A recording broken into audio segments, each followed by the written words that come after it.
ગીરડા તાલુકાના રસુલપરા ગામે જાહેરમાં જુગાર રમતા જુગારીઓને ઝડપી પાડતી ગીરગઢડા પોલીસ.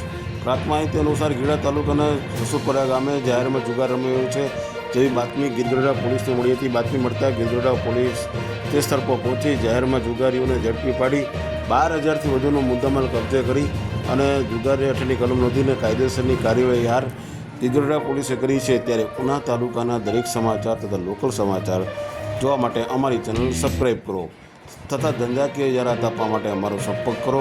આજ સમાચાર પબ્લિક એપ પર જોતા હોય તો તે આઈડીમાં અમારી ફોલો કરો અને આજ સમાચાર ફેસબુક તથા ઇન્સ્ટાગ્રામ પર આઈડી જોતા હોય તો તે આઈડી અમારી ફોલો કરો. દરેક સમાચાર આપના સુધી. ધન્યવાદ.